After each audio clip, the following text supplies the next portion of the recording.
Hello, this is the Tradesight U.S. Stocks and Futures Market Preview for the next 3 days, August 31st, 2016, September 1st, and September 2nd. This is the last preview for the week as we head into the long Labor Day weekend, the end of these miserable doldrums, hopefully here, that we've been suffering through in the markets, and move beyond it to something else more interesting next week. So here's the layout.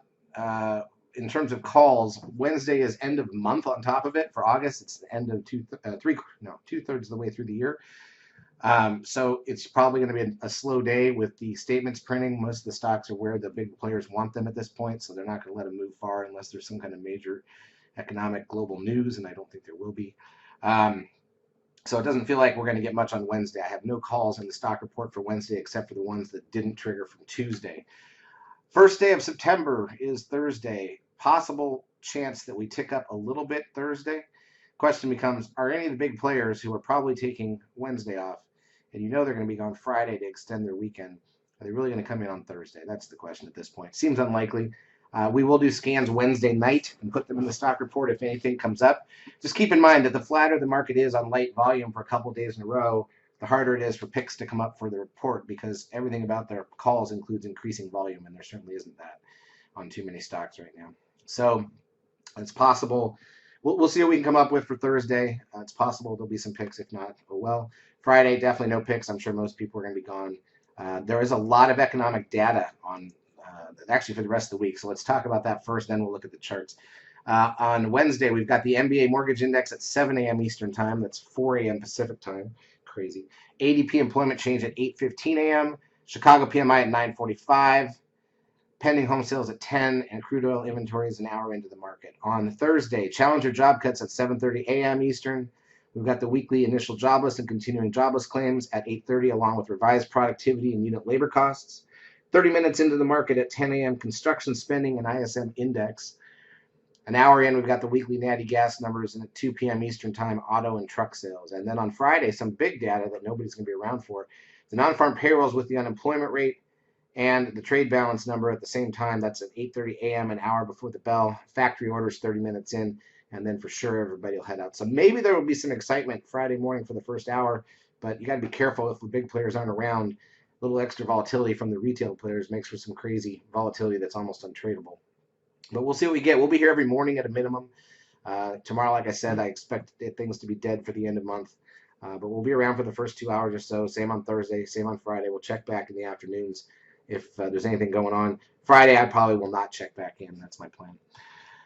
Here's a look at the ES. This is the front month futures contract daily chart of the S&P 500. You can see that even though we've been dead flat, we've managed to get to 10 on the seeker count, which is interesting. So 3 days, a little bit up, could get us all the way to 13 by the end of the week. That would be interesting going into the next month. The target of a downward move would be the red static trend line down there at around 2060, which is about 100 points lower than we are right now. But overall, this has been one of the flattest periods of the year. We've had a nice year, and we've managed to pull some money out of this market too, but it certainly isn't all that interesting. Let's take a look at the cash indices. So you've got crude oil down 70 cents to 47.37 for the session. I'm sorry, to 46.27 for the session. You've got gold down 14.40. You've got the S&P closing just down 4 points for the session. The NDX lost 15. We'll look at the intraday charts here in a moment. SOX down 1. Biotech's down 7. That's a blip. They're both blips. 1 point on the SOX is nothing.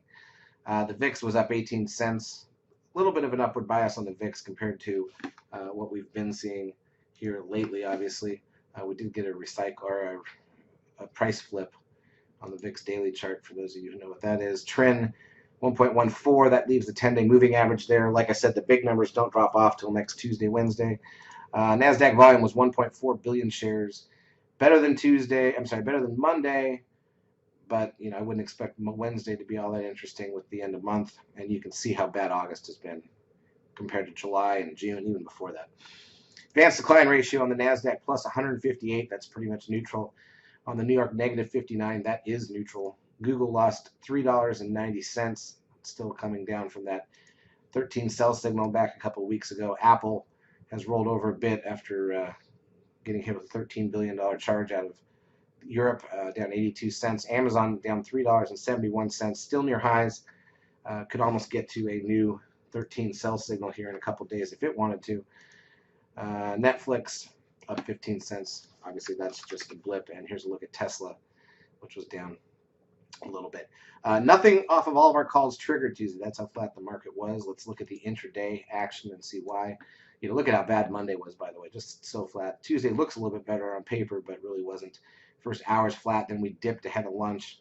Lunchtime, for 3.5 hours, just dead flat. Then we dipped one more time coming out of lunch, but came right back and recovered, and almost nothing there. NASDAQ side, not much different.